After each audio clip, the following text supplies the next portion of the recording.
Убивать хотелось. Людей, которые приходят сюда. Вони стали свідками катувань своїх батьків. И через 5 секунд начали бахать градом.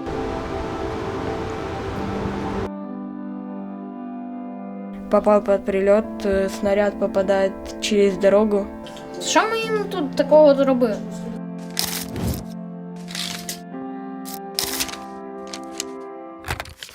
Despite the rain, 19-year-old Hanna celebrates Liberation Day with a dance in a central square, although she admits she does it with a heavy heart.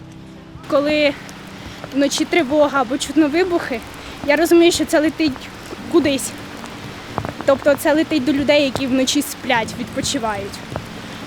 Жалко людей, які гинуть через обстріли.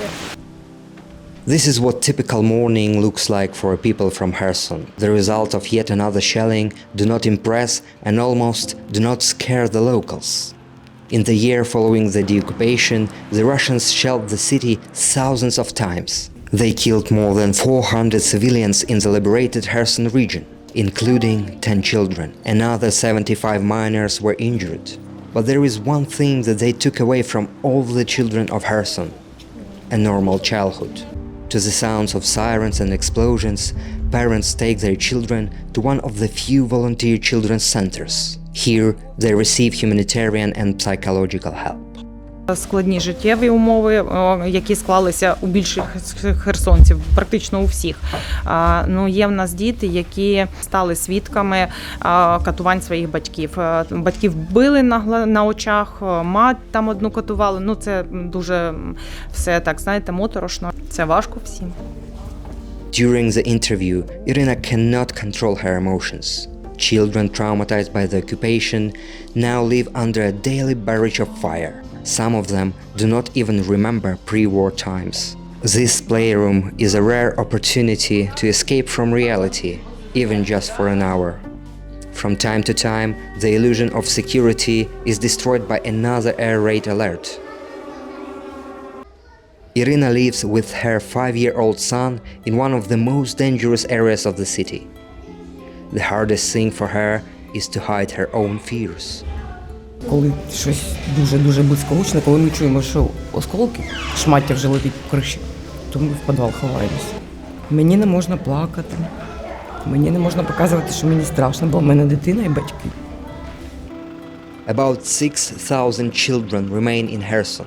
Despite the fact that they have left the city, the Russians continue to hold children hostage with the help of 120mm shells and Reds rockets flying from the other side of the Dnipro.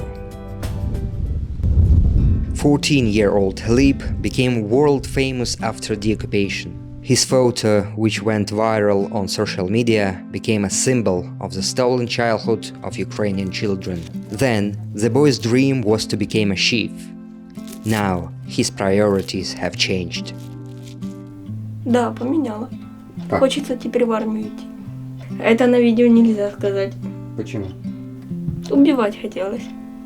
Людей, которые приходят сюда.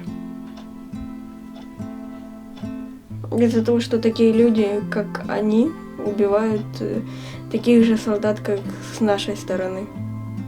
The teenager does not see the point in turning to a psychologist, even though he has personally seen even a fatal shelling. Попал под прилет, снаряд попадает через дорогу, оглушило, сразу упали и ушли оттуда, потом вызвал полицию, потому что там, как я видел, там, получается, никого не было, а как на видео было видно, там человека убило осколком.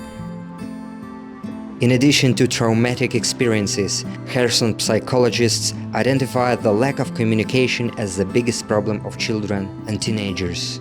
Children do not go to schools since they are learning online and can't get together to spend time with their peers because of the constant danger. Therefore, they mostly experience their fears alone. Ми так уже не можемо зібратися прям великою толпою, там гуляти, на річці, теж літом. Літо, це було ужасне літо. Це було не то літо, яке було до війни. Це зовсім не то.